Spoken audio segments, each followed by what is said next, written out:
그럼 네, 이제 제 수업을 저장하고 진행하도록 하겠습니다. 제가 잠깐 기도 한번 하겠습니다.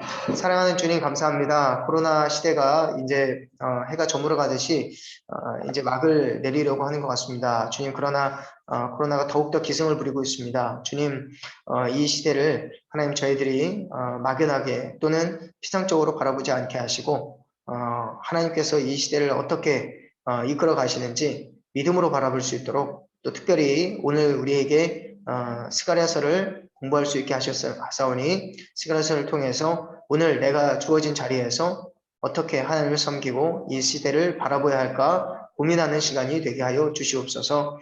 이 귀한 강의 첫 번째 시간입니다. 주님 함께 하셔서 성령님께서 우리 마음을 어루만져 주시고 또 말씀을 밝히 깨닫고 알 수 있도록 지혜를 허락하여 주시옵소서. 예수님의 이름으로 기도하옵나이다. 아멘. 아멘. 아멘. 네, 반갑습니다. 저는 이번 스가랴 강의를 맡게 된 주현철 목사입니다. 3, 4, 5 교구를 담당하고 있고요. 우리 여러분과 함께 이 스가랴를 사실 예전에도 한번 함께 나누고 싶었던 과목인데 그때는 안타깝게도 폐강이 되었어요. 네, 제가 그때는 이제 금요일 날 오전에 이제 좀 잡았던 것도 있었고 또 신청자가 많지 않았기 때문에 이제 폐강을 했었는데 이번에 다시 스가랴서를 여러분과 함께 공부할 수 있게 된 것을 참 기쁘게 생각합니다. 기쁘게 생각하고 스가랴서는 참 낯설잖아요. 낯선 성경이기도 하고 우리가 딱 읽을 때 언뜻 좀 다가오지 않을 수도 있어요. 보통 우리가 성경 일독하다 보면은 창세기, 출애굽기, 레위기에서 이제 전전긍긍하다가 또 힘써서 나아가면 뭐 민수기, 신명기, 뭐 여호수아까지 가는 사람도 있어요. 근데 좀 쉽지 않아요. 물론 이제 말씀을 난 이해보다 일단 성취하는데 목적을 두겠다 그러면 뭐 계시록까지 끝까지 막 일독하시는 분도 계시긴 하는데 10번을 읽고 또 10독을 해도 이해가 안 되는 성경들이 있습니다. 그건 이제 공부를 해야 돼요. 공부를. 그래서 우리는 세 가지 또 공부가 필요합니다. 첫 번째는 문맥적인 이해가 필요해요. 문맥적인 이해.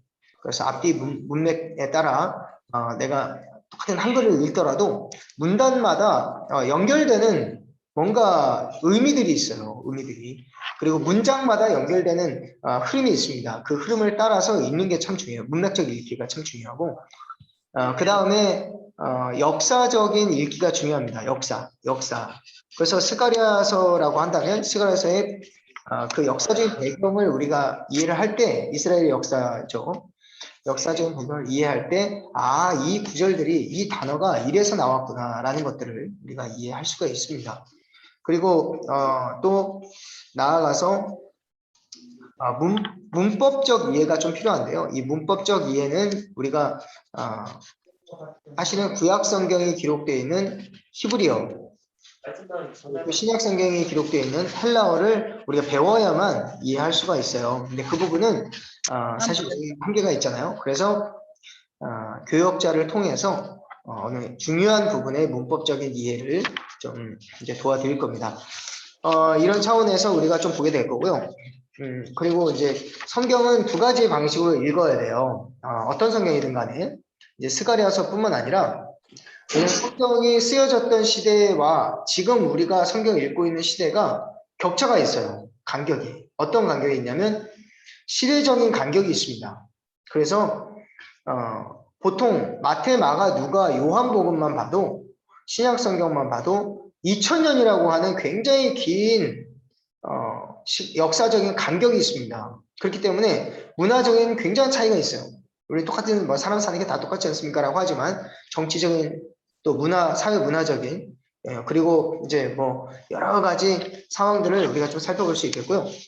그리고 구약 성경은 더 그렇겠죠. 그래서 구약 성경은 이제 쓰여진 그 당대의 이 성경이 그 독자들에게 먼저 어떤 의미로 전달되어 있는지 그게 1차적인 해석이에요. 그리고 나서 그 해석이 지금 우리에게 어떻게 전달되는지 그게 2차적인 해석이에요. 그래서 그것들을 유념하면서 성경을 읽어야 우리가 오류에 빠지지 않을 수가 있습니다. 오늘 스가랴서를 우리가 좀 배우게 될 텐데요. 그런 관점을 가지고 이 스가랴 강의를 따라오시면 좋겠습니다. 네, 지금까지 내용은 어렵지 않을 것 같은데요. 네, 어쨌든 뭐 첫 번째 수업이기 때문에 제가 너무 무겁게는 좀 진행하지 않으려고 그래요. 근데 뭐 벌써 무겁다고 느끼시는 분들은 네, 그 마음을 좀 회개하시고 그리고 같이 따라와 주시면 감사하겠습니다. 농담이고요. 어제 대선이 있었죠? 네, 갑자기 대선 얘기해서 여러분들의 이제 시선을 좀 돌리려고 하는데요. 네, 어제 밤새신 분 있어요? 출구조사 이제 개표 보시면 없죠? 네, 오늘 수업을 위해서 여러분들 좀 푹 주무셨을 거라 생각하고 여러분이 만족스러운 결과든 만족스럽지 않은 결과든 어째 결과가 나온 것 같아요. 네, 그 부분에 있어서 여러분이 기도하시면서 우리의 생각이 항상 옳을 수만 없거든요. 네, 근데 또 하나님께서 어떻게 이끌어 가실지 우리나라를 분명히 축복하실 겁니다. 그런 기대를 가지고 또 당선인과 또 그 정당을 많이 응원하시면서 쉽지는 않아요. 이제 내가 원하는 후보가 당선되지 않았다면은 쉽지는 않겠지만 어쨌든 그 분열, 갈등, 또 이간질 그런 것들이 없이 하나 되는 나라가 될 수 있도록 정치적인 하나 되는 나라가 될 수 있도록 서로 기도해 주시면서 이렇게 해나가시면 좋겠습니다. 네, 우리 이쯤에서 좀 잠깐 두 분이 지금 못 들어오고 계시는데 제가 이진희 집사님하고 조금 통화를 한번 해볼게요. 우리 잠시 1분만 브레이크 타임을 좀 갖도록 하겠습니다.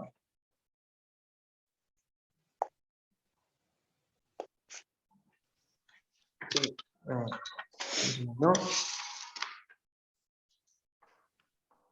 제 목소리는 잘 들리시죠? 네, 들리시면 손 한번 들어주실까요? 네, 네 여보세요? 네, 이진 집사님, 주현철 목사예요. 네, 어떻게 지금 좀 접속이 좀 어려우세요? 아니에요. 저기 아까 전에 들어오시긴 하셨으니까 한 번 더 들어와 보실래요?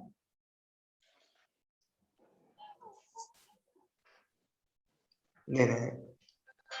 네, 네, 그렇게 해서 다시 해보시고 그 휴대폰으로 하시죠? 그 기종이 어떻게 되셔요?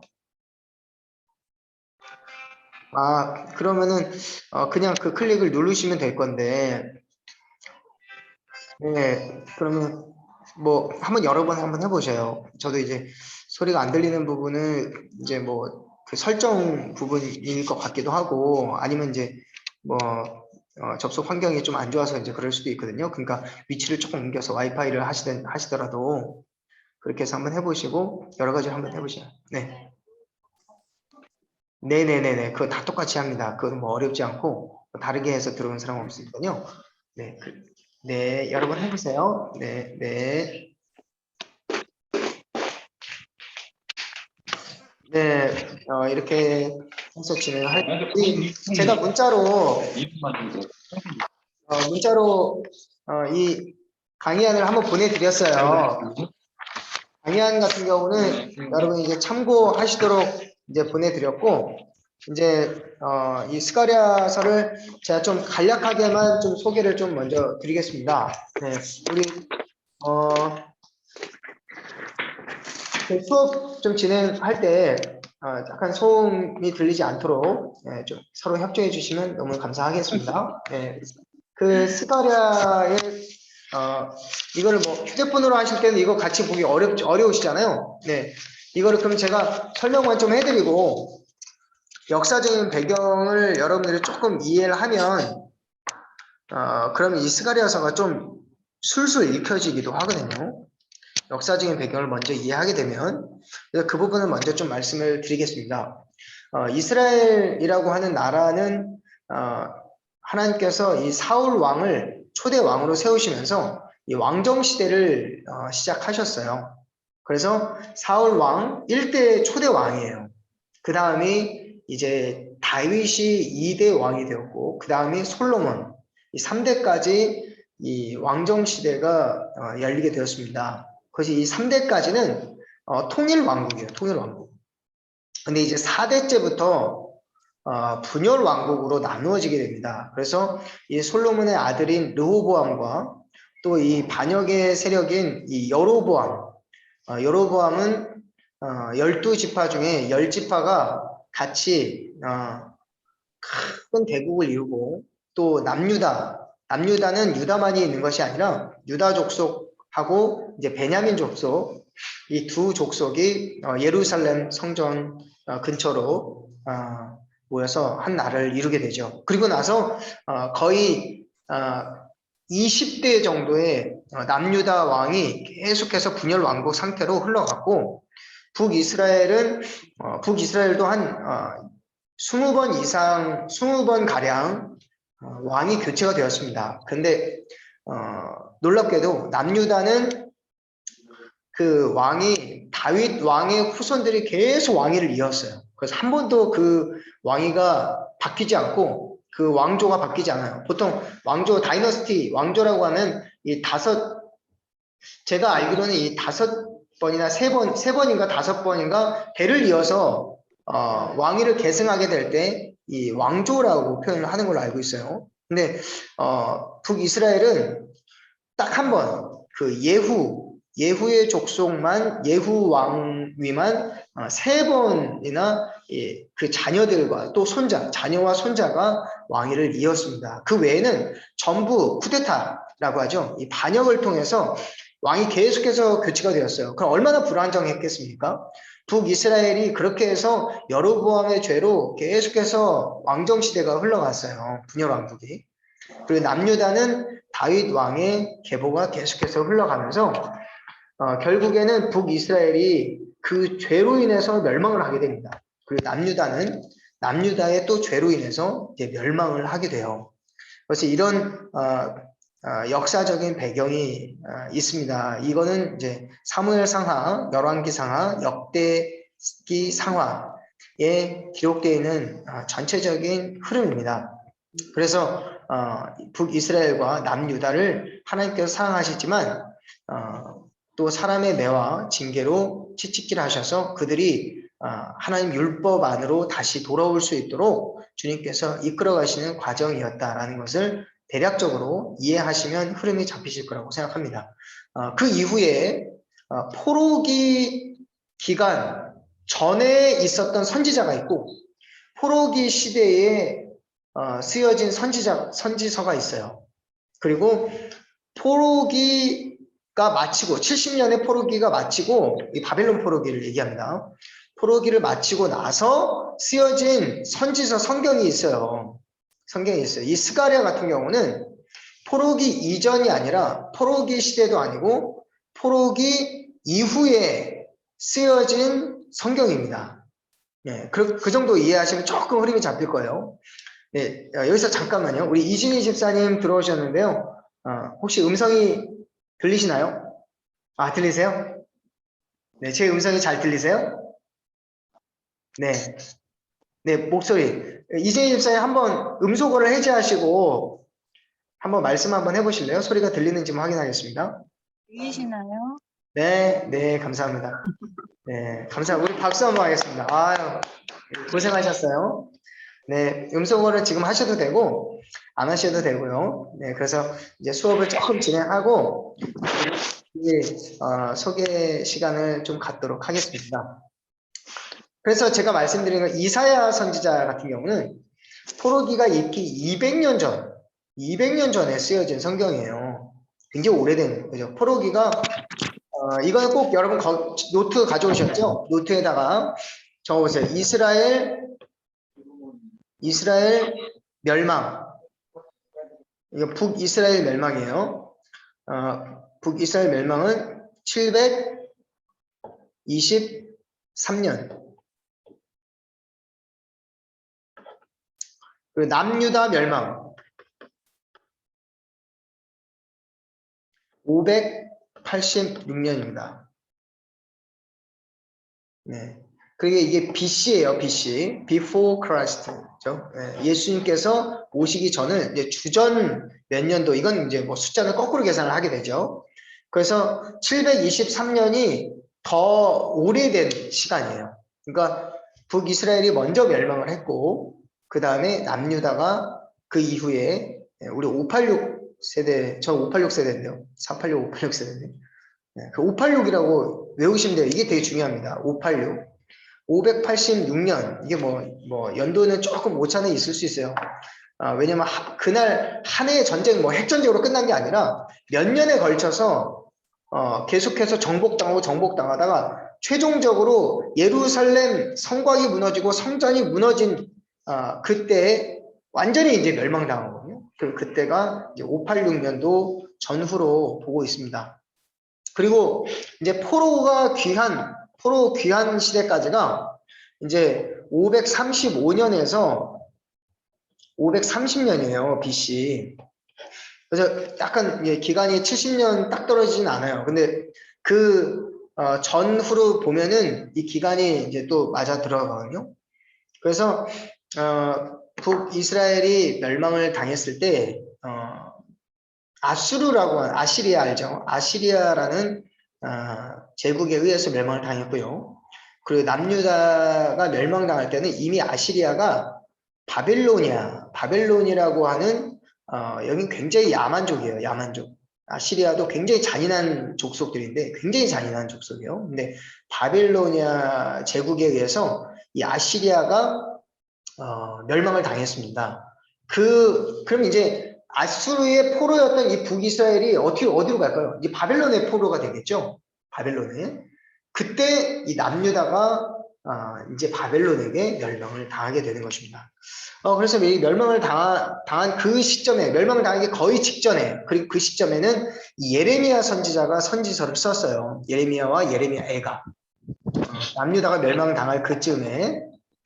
그리고 이제 요나와 나훔 선지자는 그 이전 시대입니다. 그 이전 시대. 북이스라엘이 멸망당하기 전에 BC 8세기경에 요나 선지자가 활동을 했어요. 그 북이스라엘 선지자고, 나훔 선지자 같은 경우는 그 이후에 요나 선지자와 약간 겹치는데, 그 요나 선지자가 쉽게 말하면 할아버지가 됐을 때 이 나훔은 갓난 애기였어요. 이해되죠? 이 나훔은 남유다에서 니느웨의 멸망을 이제 그렇게 선포를 했었죠. 그리고 나서 이제 북이스라엘 멸망하고 또 남유다 이제 멸망하고 이제 그런 과정이 있었습니다. 그리고 나서 이제 포로기 기간 동안에는 이 다니엘서가 쓰여졌어요. 다니엘서. 그렇죠? 다니엘, 에스겔서 이제 이런 성경들이 쓰여졌고, 그리고 나서 포로기 이후에 느헤미야 선지서, 그리고 이제 에스라 선지서가 쓰여졌고, 그 이후에 이 스가랴가 쓰여졌습니다. 이걸 좀 이해하시면 되겠어요. 여러분이 다른 건 기억 못해도 이건 기억하셔야 돼요. 포로기 이후에 그 페르시아가 이제 바벨론을 또 먹어버립니다. 이렇게 돼요. 그러니까 아수르가 집권할 때 바빌로니아가 아수르를 먹어버리고, 그리고 이 바벨론이 집권할 때 남유다 멸망을 당했지만 포로기 기간이 지나면서 메데 바사, 그 메데와 페르시아 연합 제국이 이 바빌로니아를 점령해서 먹어버립니다. 그리고 나서 이 바벨론의 제1대 왕이 누구냐면 사이루스라고 해요. 사이루스. 고레스라고 하죠. 이 고레스가 아주 오래된 성경인 이 이사야서를 읽게 됩니다. 우연히 읽게 되는데 거기에 200년 전에 이스라엘에서 쓰여진 이 성경인 이사야서에 내 이름이 나오는 거예요. 내 이름이. 이 고레스가. 그래서 이 고레스가 이사야 성경을 보고 역대기 마지막에 이스라엘 백성들은 다 돌아가서 예루살렘 전을 건축하라 이렇게 했습니다. 그런 역사적인 내용들을 이해하시면 고레스가 왜 유다 백성들을 예루살렘으로 돌아가서 건축하게 하였는가 그런 것들을 이해할 수 있을 겁니다. 자기 이름이 나왔으니까 되게 신기하잖아요. 놀랍잖아요. 200년 전에 내 이름을 이스라엘의 신 여호와께서 아시고 여기에 기록해 놓으셨구나. 그러니까 그 말에 순복하게 됐던 것입니다. 그래서 이렇게 느헤미야가 성벽을 이제 다시 건축을 하게 되고, 그리고 이제 성벽을 먼저 건축을 해야지 이 성전을 보호할 수가 있잖아요. 왜냐하면 이제 나쁜 무리들이 있었기 때문에 이 성전을 건축해도 성전을 금방 무너뜨릴 수도 있어요. 그래서 뭐 여우 같은 자들이라고 하죠. 느헤미야서. 그래서 이게 산발락과 도비아 같은 사람들과 또 그 악한 무리들이 이 두 번째 성전, 처음의 성전은 이제 솔로몬 성전이고 두 번째 성전인 이 수룹바벨 성전이라고 해요. 그리고 마지막에 신약 시대에 세워진 그 성전은 헤롯 성전. 예루살렘의 성전이 딱 세 번 지어졌습니다. 첫 번째 솔로몬 성전, 두 번째 이 수룹바벨 성전. 포로기 귀환 이후에 그 다음에 헤롯 성전인데 지금 이 수룹바벨 성전을 세워가는 과정에서 먼저 느헤미야가 성벽을 먼저 건축을 합니다. 그 외부의 침략으로부터 보호하기 위해서. 그랬는데 그게 바로 535년이에요. BC 535년에서 BC 530년경입니다. 이 5년 사이에 어떤 일이 있었냐면 방해 세력들이 이 성전 재건을 막아버립니다. 그래서 어떻게 되면 성전은 아예 기초만 놓아져 있는 상태고 성벽을 이렇게 세워나가면서 어떤 일이 벌어지냐면 성전 건축이 완전히 중단이 되어버려요. 여기서부터 잘 들으세요. 성전 건축이 완전히 중단이 돼버리고 그리고 나서 20년이라는 기간이 흘러갑니다. 20년. 15년에서 20년이라는 기간이 흘러가요.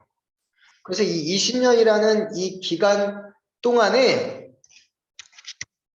이 성전 건축을 위해서 그 먼 바벨론 제국, 페르시아 바사 제국에서 예루살렘까지 내려왔던 사람들이 낙심하고 실망하게 되었어요.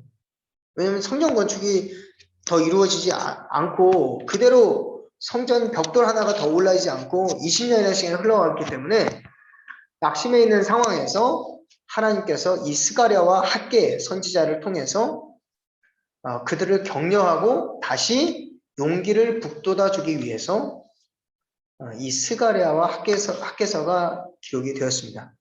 그래서 이 스가랴서는 이 정도 기억하시면 될 것 같아요. 두 번째 성전인 이 수룹바벨 성전이 재건될 때 성전 재건이 스탑된 상태에서 낙심해 있는 남유다 이스라엘 백성들을 격려하기 위해서 쓰여진 성경이다라고 보시면 되겠습니다. 그럼 그 과정에서 그럼 이 스가랴서를 어떻게 하나님께서 진행해 가시는지 그런 내용들을 우리가 또 살펴볼 거예요. 그래서 이 스가랴서가 백성들에게 쓰여지고 나서 실제로 20년이 지난 이후에 이 예언의 약속의 말씀대로 성전이 다시 세워집니다. 그리고 온전하게 수룹바벨 성전 그리고 그 성곽이 세워지게 됩니다. 그런 관점을 좀 보시고 그리고 학개서와 스가랴서를 여러분이 이제 같이 좀 비교해서 보시게 될 텐데 이 학개서는 실제로 그때 진행되는 과정 가운데 하나님께서 하신 말씀들을 그대로 그냥 기록을 한 것이고 또 스가랴서는 묵시서, 예언서로 볼 수 있어요. 그러니까 물론 학개서도 그렇지만 근데 이 스가랴서는 이 성전의 의미를 다시 재해석해 주면서 이스라엘 백성들의 이제 수룹바벨 성전을 완전히 재건과 또 장차 오실 메시아 예수 그리스도를 나타내는데 주력을 하고 있습니다. 그래서 영원한 나라, 하늘나라, 하나님의 나라를 보여주는 데까지 나아가고 있다라는 거. 이 스가랴서는 조금 더 난해합니다. 조금 더 학개서보다 조금 더 난해하고 조금 더 환상들이 많기 때문에 그런 부분들을 좀 이해하기 좀 어려운 부분들이 있어요. 그런 부분들을 이번 스가랴서를 통해서 많이 우리가 배워 나갔으면 좋겠고요. 그리고 이제 사복음서에서 예수께서 이렇게 십자가에 달리시는 그 순간까지 이 스가랴서가 사복음서에 굉장히 많이 인용이 되어 있습니다. 굉장히 많이 인용이 되어 있고 예수께 나귀를 타고 입성하시는 것과 또 예수님께 고난을 당하시는 것 그런 모든 내용들이 이 스가랴서에 사실은 굉장히 많이 기록이 되어 있어요. 그래서 신약 성경에 사실 뭐 다니엘서나 뭐 요한계시록도 마찬가지예요. 다니엘서나 뭐 그런 성경이 이사야 성경은 많이 기록이 되어 있고 이사야서와 방불할 만큼 이 스가랴서는 그 예언서로 신약 성경에 많이 인용이 되어 있다라는 거 그 정도 이해하시면 되겠습니다. 그래서 보시겠습니다. 스가랴 1번 표제만 딱 볼게요. 히브리어로 스가랴는 어떤 뜻이냐면 여호와께서 기억하셨다라는 의미를 가지고 있습니다. 여호와께서 기억하셨다. 스가랴가 이제 그 뜻이에요. 자카리아라는 뜻이거든요. 자카리아. 야는 여호와라는 뜻이고 자카르라는 단어는 히브리어로 그가 기억하였다라는 완료형 과거 동사입니다. 그래서 그가 여호와께서 잊지 않으시고 이스라엘 백성들을 기억하셨다라는 의미를 가지고 있어요. 그리고 위에 뭐 저자에 대한 내용은 한번 살펴보시고요. 역사적 배경 그리고 주제가 주제를 제가 한번 읽어보도록 하겠습니다. 학계와 마찬가지로 스가랴도 스메르디스 치세 아래서 대적들의 반대 때문에 성전 건축을 포기해버린 유대인들을 활동하도록 각성시키기 위하여 하나님에 의해서 임명되었다. 스가랴의 예언들은 암담하고 고통스러운 때에 주어졌는데 그때는 마치 성전을 재건하려고 유대인에게 주어진 허락이 취소되려는 것처럼 지도자들에게 보이는 그런 때였다. 하나님의 사업과 회복에 대한 신령한 계획을 알려주는 선지자의 기별은 의기소침해 있는 유대인들에게 용기를 주기 위해서 준비되었다. 학개와 스가랴의 영감적인 기별과 지도력으로 성전은 곧 완성되었다. 예루살렘의 영광스러운 미래를 말해주는 스가랴의 기별들은 조건적이었다. 유대 민족들이 포로 생활에서 귀향했을 때 그들의 번영의 기초가 되는 영적인 조건들을 충족시키지 못했기 때문에 그 예언들은 본래의 의도대로는 성취되지 못할 것이었다. 그렇지만 어떤 것들은 그리스도 교회 안에서 성취될 것이었다. 거기에 아멘. 그 주제 옆에 주제를 나타내는 우리 스가랴서의 중요한 성경 구절을 한번 적어주시기 바랍니다. 뭐 노트에다 여기 적어주셔도 돼요. 스가랴 1장에 내용이 나와 있겠죠. 성경도 한번 찾아보시면서 스가랴서 1장에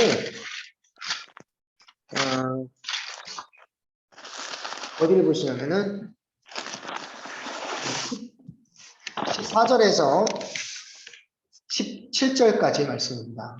스가랴 1장 14절에서 17절까지의 말씀이 이 스가랴서의 주제로 볼 수 있습니다. 주제. 네, 어디라고요? 스가랴 1장 14절에서 17절 말씀. 여러분 이거를 꼭 체크를 해주세요. 제가 한번 읽겠습니다.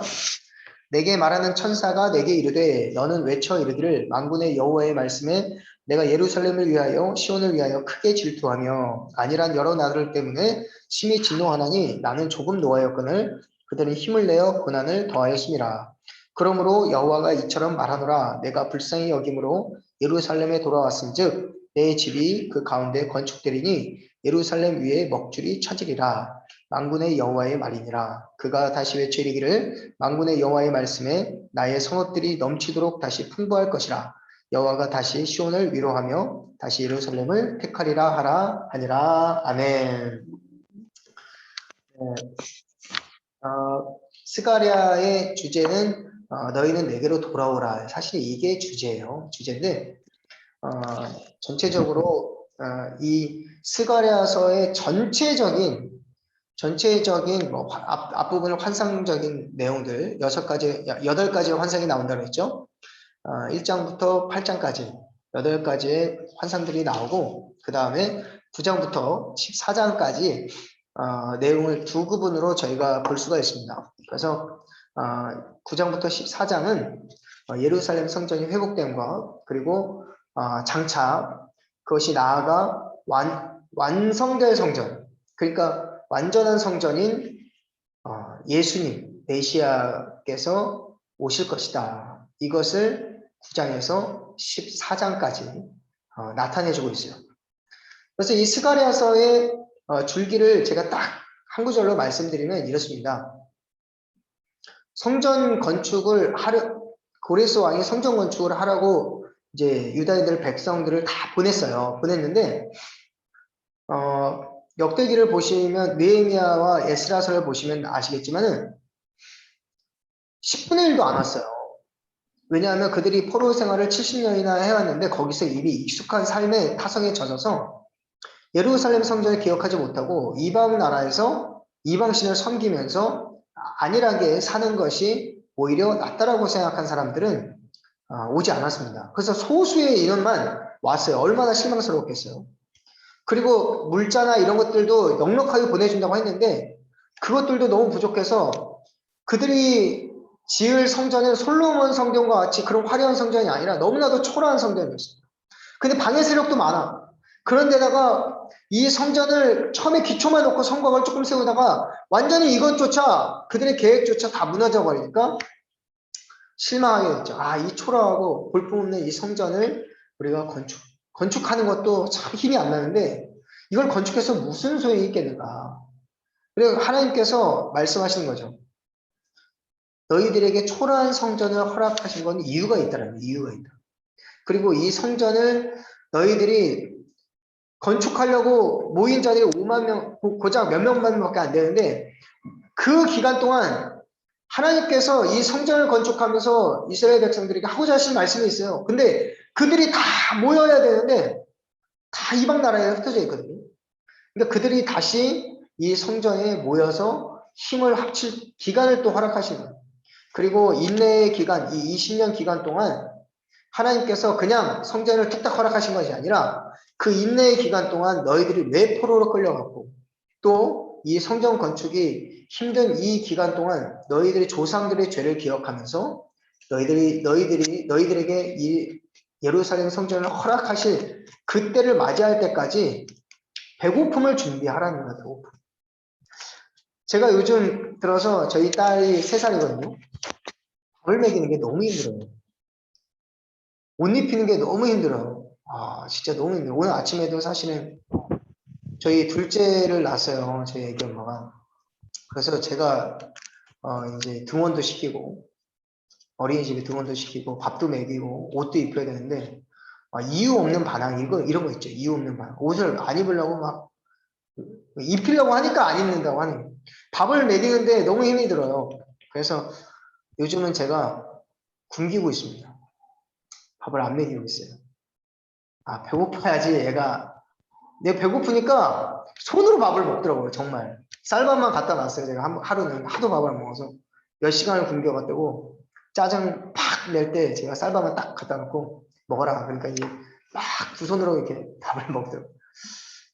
근데 예루살렘 성전을 하나님께서 수룹바벨 성전을 다시 재건해 주려고 하는데 초라하게 하나님께서 성전 건축을 시작하게 하신 이유가 있다는 거예요. 그리고 20년 동안 이 성전 재건이 멈춰지게 한 시간이 이유가 있다는 거예요.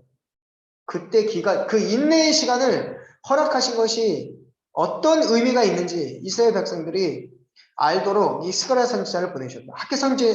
학계서에는 다 나와 있지 않아요. 이 스가랴 선지자에만 나와 있는 내용들이 있어요. 그래서 우리가 그 내용들을 가지고 이 초라한 성전을 바라보면서 온전한 성전인 예수 그리스도와 그의 몸된 교회를 하나님께 허락하신 그 영원한 나라를 하나님 예비하신 것을 보게 하시는 거예요. 메시아 도래. 그리고 20년의 기간 동안 그들이 지은 죄와 포로 기간 동안에 우리가 하나님께 잘못했던 것, 이제 진짜 전심으로 돌아와야 되겠다라는 마음을 가질 수 있는 그 인내의 시간을 허락하셨다는 거죠. 우리도 마찬가지예요. 우리도 뭔가 계획하고 준비한 것들이 어그러질 때가 있잖아요. 하나님께서 분명히 이건 축복하시겠다 약속하셨어요. 분명히 약속하셨는데 안 돼요. 잘 안 돼요. 안 돼. 그리고 인내 시간이 뭐 하루 이틀 지나면 뭐 금방 회복됐으면 좋겠는데 이게 뭐 1년, 2년 오래 간다고 하네요. 코로나도 그렇고.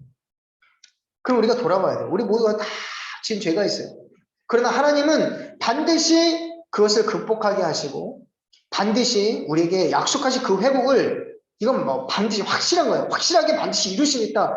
그것을 우리 마음 심중에 계속해서 깨닫게 하시고 그 안에서 회개하게 하시고 또 눈물 흘리게 하시는 시간을 허락하신다는 거예요. 그 시간 없이 하나님께서 주신 것을 우리가 받으면 그것이 그렇게 귀한 줄 모르는 거예요. 하나님께서 오늘 14절에서 1장 14절에서 17절까지 이런 말씀하십니다. 내가 크게 질투하면서 내가 노했는데 너희들은 그 노를 나는 조금 노했지만 힘을 내서 고난을 더했다. 16절에 보니까 그러므로 여호와가 내가 불쌍히 여김으로 예루살렘에 돌아왔은지 이게 반드시 회복하게 하신다는 거예요. 20년의 그 기간이 있었지만 회복하게 하시고 거기에 먹줄이 뭐예요? 먹줄이 뭐예요? 거기에 측량하는 그림이죠. 거기서 그림을 그린다는 거죠. 설계도를 그린다는 거죠. 먹줄을 쳐지리라. 건축하겠다. 반드시 너희들의 간절한 영혼을 이루어주겠다. 그래서 이스라엘 백성을 회복시키겠다라고 말씀하죠. 그래서 위로하고 예루살렘을 내가 다시 택하리라 이 말씀을 하신 것입니다. 이 주제가 있어요. 이 주제를 여러분 꼭 기억하시고 이 주제에 맞는 우리의 반응은 무엇이냐면 여호와께 1장 3절 말씀에 처음 하나님께서 하신 말씀 너희는 내게로 돌아오라. 너희는 내게로 돌아오라. 성전 건축만 바라보지 말고 성전 건축이 지체되는 이유를 그 고난을 너희들이 깊이 묵상하고 돌아오라. 그래서 지금 이 말세에 주시는 메시지가 있어요. 물론 이제 우리가 배우면서 얘기를 나누겠지만 하나님은 이방 백성들이 돌아오기를 기대하셨지만 명령하시고 말씀하시는 건 이스라엘 백성들에게만 말씀하십니다. 이스라엘 백성들아 너희가 돌아와. 그러면 내가 새 나를 허락하여 주실 것이다. 지금 세상은 점점 하나님께서 돌아오라고 하는데 코로나로 인해서 이제 하나님은 이제 돌아오라고 하시는데 돌아오지 않고 있어요. 그럼 누가 돌아오느냐? 교회가 돌아와야 돼요. 교회가. 우리 교회에게 하신 말씀이고 교회 성도들에게 하시는 말씀이 있습니다. 그럼 우리가 스가랴서에서 하나님께서 원하시는 그림은 온 열방이 다 하나님께 돌아오는 것인데 근데 하나님께서 바라보시는 이 큰 그림이 있어요. 비밀스러운 그림이 있어요. 이것은 교회가 돌아오는 거예요. 하나님께. 그리고 우리 성도들이 깨어서 하나님 앞에 이 말세 지말에 이 코로나 때 그 말씀에 힘입어서 먼저 돌아가는 것입니다. 그리고 나아가 열방이 하나님께 돌아오도록 우리가 외치고 소리치면서 광야에 외치는 소리 세례 요한 또 이사야와 같이 그렇게 외치는 자로 우리가 살아가야 될 것입니다. 그래서 스가랴 개혁이 이 정도로 했고요. 그리고 제가 뭐 자세한 내용을 좀 말씀드리고 싶지만 이제 오늘 첫날이기 때문에 또 줌으로 하는데 너무 많은 얘기를 하면 이제 출석률이 좀 저조할 수 있기 때문에 제가 이 정도까지 하고요. 딱 이것만 아시면 돼요. 1장부터 8장까지 한 구분, 그리고 9장부터 14장까지 두 부분으로 나눠지고 8가지 환상이 기록되어 있다. 그리고 스가랴서는 학계서와는 좀 달리 메시아 대망 사장이 굉장히 짙게 그 암시되어 있어요. 그것은 이 허름한 성전이 온전한 성전이 아니라 나아가 예수 그리스도를 머리로 하고 그리고 그의 하나님 아버지의 자녀된 영적인 아브라함의 후손 이스라엘 백성들을 다 모으셔서 하나님께서 창세전에 택하신 그리스도를 머리로 하고 그의 몸인 우리 각 교회의 성전의 지체들이 하나님께 영광 돌리면서 영화로운 그 나라 장차 우리에게 도래할 하나님의 나라 그 시온성 새 예루살렘을 허락하실 것이다. 그것을 기대하게 하는 것입니다. 희망은 단지 희망으로 끝나는 것이 아니라 성경에 기록된 희망의 예언들은 반드시 언제 이루어질지는 일부러 얘기하지 않아요. 근데 반드시 우리에게 속히 임할 것이다. 요한계시록에 딱 두 가지 나오죠. 반드시 속히 그 예언이 성취될 것이다. 그럼 예언이 성취될 것은 여기까지고요. 예언이 성취되는 것은 구약의 예언이 신약에 성취되었기 때문에 신약의 예언이 반드시 그 미래에 성취될 것을 우리가 믿는 것입니다. 그런 믿음으로 신앙생활을 하시면서 또 이 바이블 칼리지를 통해서 여러분의 신앙이 점점 자라나길 바라고 저도 그렇고요. 그리고 특별히 이 스가랴서는 우리가 잘 다루지 않는 성경이기도 하지만 이번 기회를 통해서 스가랴서를 통해서 역사적인 이해도 좀 넓어지길 바라고 연대적인 이해도 좀 생기길 바라고요. 그리고 스가랴서에 있는 그 환상의 의미들 아주 재밌습니다. 재미 있을 거라고 여러분 믿으시고 좀 재밌죠? 스가랴서. 네. 진짜 재밌어요. 제가 스가랴서에 푹 빠진 이유가 있어요. 그러니까 재밌게 이 성경 공부를 좀 해나갔으면 좋겠어요. 사실은 저는 12주를 하려고 했는데 너무 힘드실 것 같아서 저도 너무 힘들어요. 12주는. 그래서 여러분들이 그나마 또 이렇게 발을 담글 수 있을 정도의 뭐 우리가 막 다 이해 못해요. 스가랴서 완전히 나 이번에 스가랴서 완전히 박사가 되겠다. 그런 기대는 꿈을 깨시고 그런 꿈을 꾸신 분은 없겠지만 스가랴 맛보기로 이 환상을 8가지 환상 중에 제가 다 다루지는 못해요. 근데 8가지 환상 중에 몇 가지 환상을 좀 다루고 스가랴서가 이런 배경에서 이런 흐름에서 독자들에게 쓰여졌구나. 이 스가랴서를 통해서 이스라엘 백성들의 그 무너진 마음이 어떻게 위로하고자 하나님께서 하셨고 또 어떻게 회개하라고 하셨고 그리고 이 수르바벨 성전 이후에 영원한 성전을 보여주시는 예표하는 그런 하나님의 큰 그림을 우리가 그냥 이런 그림이 스가랴서에 담겨져 있구나 정도 이해하시면 이 정도만 이해해도 뭐 굉장히 큰 이해예요. 큰 그림을 그리신 거니까 큰 그림을 보면 이제 여러분 퍼즐을 맞춰가실 수 있습니다. 제가 요즘 선물 받은 게 애기 퍼즐 맞추기 12개 이렇게 세트가 있어요. 그래서 그거를 막 엎어놨더니 저희 다인이가 이렇게 맞추는데 전혀 맞추지 못하는 거예요. 그래서 1시간에 하나를 맞추는 게 너무 힘들어요. 그래서 이거 큰 그림을 보여주겠다. 야, 이런 그림이야. 계속 보여줘. 그리고 나서 엎은 다음에 퍼즐은 여전히 변함없어요. 저도 여러분들에게 큰 그림을 보여줬어도 큰 기대는 하지 않습니다. 그러나 저하고 같이 퍼즐 하나씩 맞춰가면서 이 스가랴서를 재미있게 6주간 해나갔으면 좋겠습니다. 무엇보다 중요한 건 빠지지 마시고 꼭 참석해 주시기를 바랍니다. 이것을 1강 개요는 좀 마쳤고요. 그 밑에 개요는 여러분들이 그냥 쭉 읽어보세요. 제가 그냥 넣어놓은 거예요. 이거를 제가 오늘 수업에 하려고 한 건 아니고 그 개요에 그 밑줄 쳐 있는데 거기 8가지 환상들이라고만 적으시면 되겠습니다. 그래서 이런 환상들이 있다는 거 그리고 7장에서 8장에서 이런 내용이 있고 9장에서 14장에서는 이렇게 내용을 좀 정리할 수 있겠구나 정도 이해하시면 되겠고요. 그리고 배우고 느낀 점을 여러분 꼭 수업이 끝나면 이 중이 마치고 나면 여러분이 꼭 거기에다가 적어주시면 되겠습니다. 네, 이제 우리 이것으로 강의 내용이 이제 끝났어요. 강의 내용 끝났고 이제 좀 서로 간략하게 자기소개 할 거예요. 우리 3분이 넘어가면 제가 땡 하고 끊겠습니다. 네, 그렇기 때문에 길게 하시고 싶으셔도 좀 하셔도 돼요. 하셔도 되는데 한 3분 정도 그리고 뭐 짧게 하시는 건 괜찮아요. 한 10초만 해도 괜찮아요. 그거는 이제 여러분 역량에 맡기고 자유롭게 하시면 되고요. 그렇게 저희가 소개를 하도록 하겠습니다. 그래서 기본적으로는 저는 몇 교구 누구입니다. 뭐 가족 관계 얘기하셔도 되고 또 이번 스가랴서를 배우면서 이런 기대감이 좀 있습니다. 사실 뭐 기대감은 없지만 그냥 참석해 봤습니다라고 얘기하셔도 괜찮습니다. 그래서 여러분들 그렇게 이번 수업에 임하는 각오도 얘기해 주시면 되고 그렇게 해서 간단하게 한 3분 정도 채워주시면 좋겠습니다. 그래서 우리 어디서부터 하면 좋을까요? 네.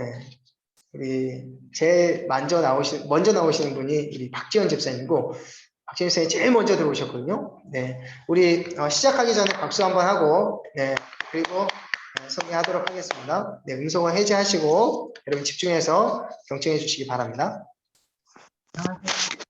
박지연이라고 합니다. 저는 스가랴서는 진짜 많이 읽어보지는 못했는데 시간대도 잘 맞고 그래서 신청을 하게 됐고요.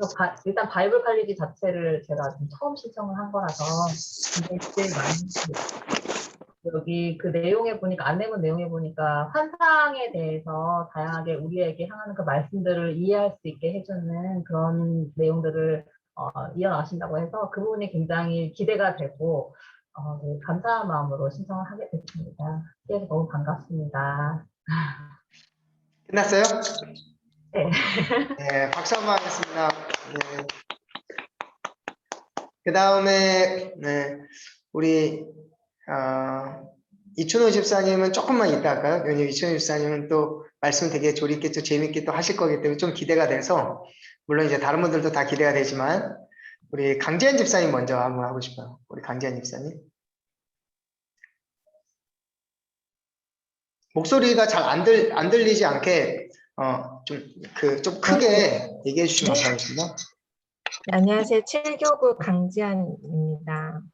제가 지금 올해 8살 초등학교 입학하는 차대가 있어가지고 3월이 정신이 없더라고요. 2월 말부터 해가지고 막 가방 챙기라 늦으면 안 된다는 유치원에 다른 이런 부담감 같은 게 있어가지고 정신이 없는 와중에 지난주 예배를 드리는데 이게 그전에도 삽지가 있긴 했는데 이번 주 예배에서 특히 이게 삽지가 자꾸 눈앞에서 안 떠나가지고 이렇게 정신없는데 뭘 또 해 막 이런 마음이 있긴 했는데 정신없는 와중에 너무 그냥 시간만 보내는 것 같고 그냥 제가 어영부영 보내는 이 오전 시간에 뭐라도 해야 되겠다 말씀을 들어야겠다는 생각을 그때 예배 시간 주셔가지고 이제 스케줄도 저랑 딱 맞고요.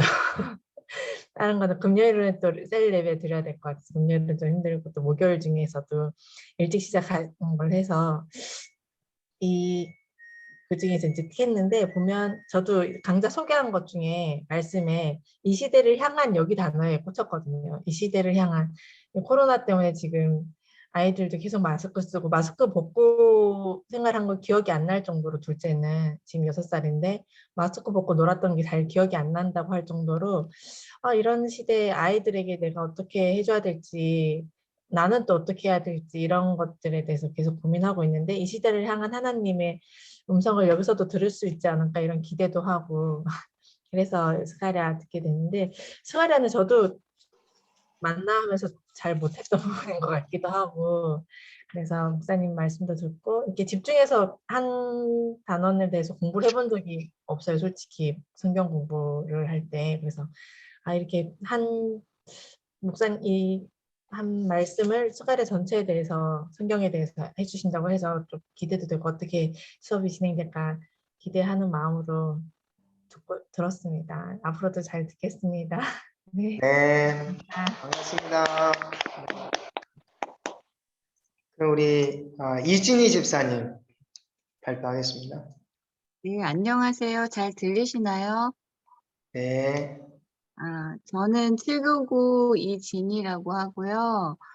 어,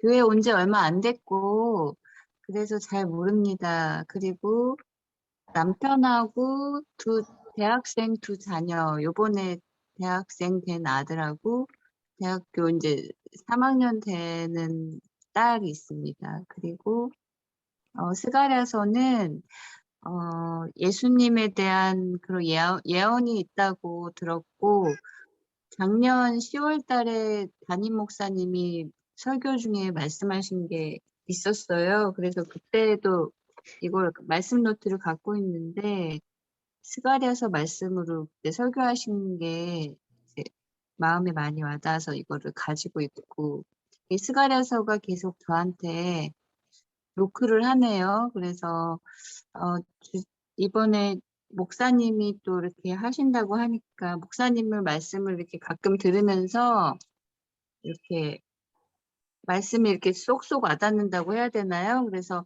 말씀이 듣기 참 많이 편하다 이런 생각을 했었는데 이렇게 또 말씀 공부를 하신다고 해서 신청하게 됐습니다. 잘 네. 듣겠습니다. 감사합니다. 네. 그 다음에 우리 누가 할까요? 우리 김호경 원사님 하실까요? 네, 안녕하세요. 저는 7학년 또 여기 우리 5교구 우리 조현철 목사님 교구의 김호경 권사입니다. 평소에 제가 우리 목사님 설교를 굉장히 들으려고 애를 쓰고 또 안 놓치려고 애를 쓰고 또 직접은 아니라도 줌으로 많이 듣고 있습니다. 온라인으로. 그래서 정말 말씀이 좋으셔서 이번 스가랴에 참석하게 됐습니다. 또 앞으로 잘 들으면서 우리 목사님과도 좀 더 친근감 있게 친해지고 싶고 또 우리 같이 들으시는 모든 분들과도 성도님들과도 친하게 또 이렇게 지내고 싶습니다. 감사합니다. 감사합니다. 다들 어떻게 이렇게 말씀들을 조리 있게 잘 하시는지 우리 그럼 이춘호 집사님 네, 또 청일점이세요. 안녕하세요. 네, 듣겠습니다. 저는 8교구고요. 소년부 교사를 하고 있습니다. 주현철 목사님께서 교구 목사님 되시기 전에 소년부 목사님이셨거든요. 그래서 그때 목사님하고 이제 개인적인 그런 인연이 되었고요. 그때부터 그 소년부 때부터 목사님 말씀이 굉장히 물론 아이들을 상대로 해서 그럴 수도 있겠지만 굉장히 쉽고도 이해가 잘 되고 귀에 쏙쏙 들어오게 그렇게 말씀을 계속 해주셨던 기억이 있어서 그 이후에도 바이블 컬리지를 통해서 지금 몇 학기째 이제 목사님 수업을 계속 듣고 있는 중이었고요. 스가랴서를 신청하게 된 특별한 이유는 없고 제가 성경을 좀 더 자세히 구체적으로 정확하게 알고 싶어하는 그런 마음이 있어서 바이블 컬리지가 이제 봄 가을 학기에 개설이 될 때 단환한 많이 신청을 해서 듣거든요. 제가 항상 이 바이블 컬리지에 와 보면 거의 항상 청일점인데 다른 남자분들은 다들 직장에 나가서 일하실 그 시간이라서 근데 저는 이제 주로 오후에 일을 하거든요. 아이들을 가르치는 일을 하기 때문에 그래서 이 오전 시간에 바이블 컬리지 여러 과목을 들을 수 있어서 저는 참 다행이다 생각하고 즐겁게 수업을 듣고 있습니다. 제가 오늘 아침에 작년 달력을 한번 펴봤거든요. 작년 교회 달력. 그래서 봤더니 스가랴서가 읽은 걸로 체크가 되어 있는 거예요. 작년에도 이제 만나 일정에 따라서 통독을 한번 하고자 매년 시도를 하지만 뭐 한 3분의 2 정도는 이제 달성을 못 하거든요. 작년에 또 달성을 못 해갖고 이제 중간중간에 못 읽은 부분이 많은데 스가랴서 내용이 뭐였더라 하고서 읽었나 안 읽었나 찾아봤더니 체크가 되어 있는데 전혀 무슨 내용인지 모르겠어요. 그래서 잘 됐다. 이번 학기에 다시 좀 꼼꼼히 읽어가면서 목사님 강의에 좀 더 열심히 수업 후에 내가 스가랴서를 읽어서 뭔가 내 기억 속에 남는 그런 기회로 삼아야 되겠다 하는 마음이 들더라고요. 하여튼 뭐 이런 기회를 만들어 주셔서 감사합니다. 네. 오늘 신청자 중에 우리 또 사교구의 하정현 집사님 신청하셨는데 아마 오늘 따로 연락은 좀 못 받았어요. 근데 다음 주부터 함께 참석하실 겁니다. 다음 주에 우리 또 하정현 집사님 따로 소개 간단하게 좀 하는 걸로 하고요. 여러분 만나서 너무너무 반갑습니다. 제가 또 우리 박지현 집사님, 강재현 집사님, 이지은 집사님 세 분은 또 온라인으로 지금 처음 이렇게 인사를 나누게 되는데요. 우리 또 공부하면서 서로 더 저희 안에서 또 서로 알아가는 시간 좀 됐으면 좋겠고 이후에도 또 좋은 교제 했으면 좋겠습니다. 몇 가지 광고 말씀 좀 드리겠습니다. 제가 이제 교재가 있어요. 교재가 있는데 6번의 강의여서 사실은 6강까지의 교재가 있습니다. 원래 있는데 그 중에서 저희가 개요를 하고 그래서 6강 중에 한 번은 이제 2개의 강의를 좀 해야 되고 좀 빠듯할 수가 있고요. 그리고 가급적이면 10시 반에 시작해서 11시 30분 사실 1시간이라는 게 길지는 않은데 이렇게 온라인으로 하다 보면 좀 길다고 느껴지잖아요. 그래서 최대한 제가 좀 빨리 진행하는 걸로 그렇게 노력을 좀 하겠습니다. 그래서 기본적으로는 10시 30분에서 11시 30분까지 1시간 강의라고 생각해 주시고 그리고 일정이 있으셔서 좀 바쁘게 가셔야 되는 분들은 저한테 개별적으로 문자를 먼저 주시면 제가 그걸 좀 참고하고요. 그리고 만약에 11시 30분이 넘어서 끝날 경우에는 여러분들이 조용히 그냥 나가셔도 괜찮습니다. 그 부분은 제가 감안을 할 테니까요. 그렇게 해주시고 무엇보다 출석만 잘 해주시면 좀 좋겠어요. 출석만. 제가 뭐 숙제를 뭐 내드릴 수도 있는데 그보다 제일 중요한 거는 이제 출석을 잘 해주시면 좋겠고 그리고 성경을 미리 좀 읽어 오시면 좋습니다. 성경을 미리 좀 읽어 오시면 좋고 그래서 제가 문자로 또 공지를 계속해서 앞으로 좀 드릴 거고요. 그리고 이제 제가 5분 전에 링크를 보내드릴 텐데요. 그래서 아까 앞서서 보내드린 것처럼 그러면은 이제 처음에 링크도 하나 따로 보내드리고 그리고 전체 아이디하고 비번이 있는 것까지 같이 보내드리도록 하겠습니다. 그리고 이제 음성적인 부분이 참 제일 문제인데 영상은 솔직히 이렇게 또 안 나올 수 있거든요. 근데 음성이 안 나오게 되면 이 수업을 전혀 들을 수가 없어요. 그래서 아까 이재인 집사님께서도 고생을 좀 많이 하셨는데 그럴 경우에는 이제 또 나갔다가 다시 들어오시면서 그렇게도 해보시고 아니면 다른 뭐 휴대폰이나 아니면 또 다른 기기로 접속을 해보시는 방법도 이제 하시면 좋겠습니다. 두 번째 강의부터는 제가 막 또 한 10시 35분부터는 바로 또 강의를 진행해야 되기 때문에 그런 것들을 좀 서로 좀 이렇게 제가 강의를 진행하다 누가 안 들어오시면은 이제 좀 체크를 해서 이렇게 도와주셔도 좋고요. 뭐 연락처를 서로 좀 모르시니까 좀 그렇긴 한데 그렇게 해서 하시면 되겠습니다. 이제 스가랴는 그렇게 진행되고 교재는 제가 앞서 말씀드린 것처럼 앞서 말씀드리다 말았는데 제가 문자로 또 이렇게 똑같이 보내드릴게요. 문자로 보내드리고 JPG 파일로 보내드리면 다 읽으실 수 있으시죠? 네, 그 문자로 말씀.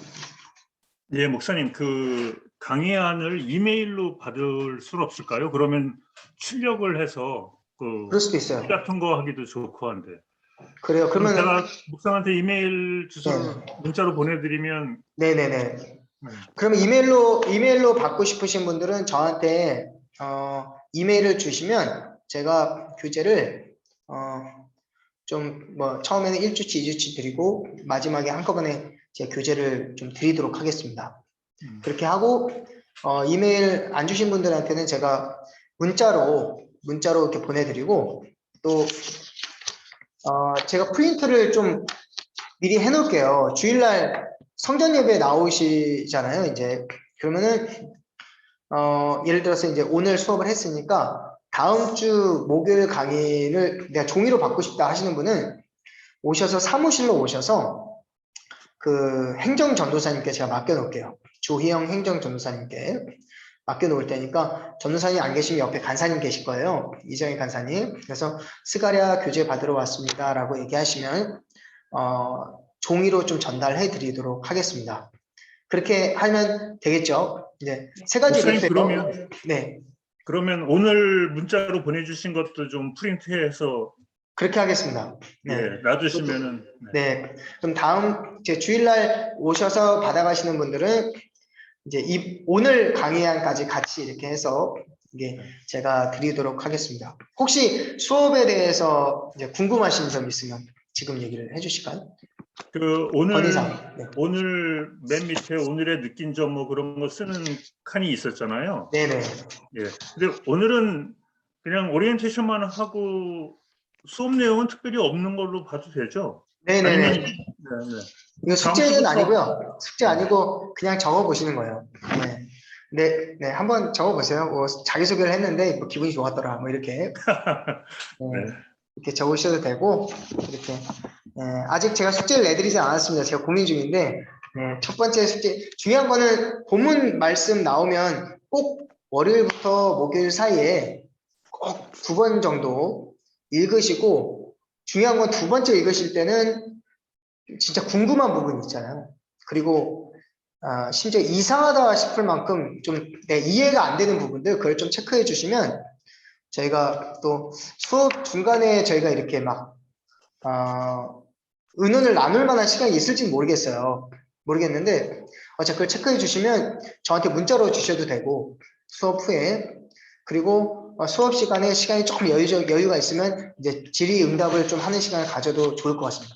어쨌든 그렇게 꼭 읽어 오시는 걸로 이렇게 숙제를 하고요. 또 추가적인 숙제 있어도 뭐 가볍게 바빠서 못했습니다. 괜찮습니다. 네, 출석만 잘 해주시고 그렇게 해주시면 되겠습니다. 네, 혹시 또 건의사항이 있을까요? 질문사항? 시간이 조금 많이 가는데요. 없어요? 네. 너무너무 반갑습니다. 활짝 한번 웃어주시고, 네, 우리 인사하고 마치겠습니다. 네, 제가 기도하고 마칠게요. 네. 사랑하는 주님 감사합니다. 2022년 이룬폼 바이블 칼리지 스가랴서를 이렇게 진행할 수 있게 하신 감사합니다. 어제 대선 결과가 나왔고 또 이제 2022년도를 하나님께서 어떻게 이끌어 가실지 우리가 기대하게 하여 주십시오. 주님, 코로나가 빨리 종식되게 하시고 무엇보다 코로나로 인해서 이렇게 우리의 삶에 지체되고 또 어그러진 질서들이 그냥 거기에 함몰되는 것이 아니라 그것을 통해서 하나님께서 하시는 말씀이 무엇인지 스가랴서를 통해서 우리가 잘 배우고 깨닫는 시간이 되게 하여 주십시오. 주님, 또 이전에 아직 참석하지 못한 우리 하재은 집사님 다음 주에는 꼭 참석해서 함께 은혜의 말씀 나누게 하시고 또 스가랴서를 통해서 하나님께 나를 어떻게 성장해 가실지 기대하면서 참석하게 하여 주십시오. 감사합니다. 예수님의 이름으로 기도하옵나이다. 아멘. 아멘. 사랑하고 축복합니다. 한 주간 승리하세요. 네. 수고하셨습니다. 네, 그 추가로 수요일 날 성역 공부 꼭 신청하세요. 담임 목사님 하시는 거요. 네. 아, 그거 참 따로 신청을 해야 되는 건가요? 아니요, 신청 안 하는 것 같아요. 그렇죠. 그러니까 그냥 신청하는 거 참석하면 되는 없고, 거죠. 네, 그 온라인으로도 참석할 수 있으니까 여러분 스카렛서도 재밌지만 그것도 재밌을 거예요. 여러분 꼭 신청하시면 감사하겠습니다. 네, 축하 광고였어요. 네, 고맙습니다. 수고하세요.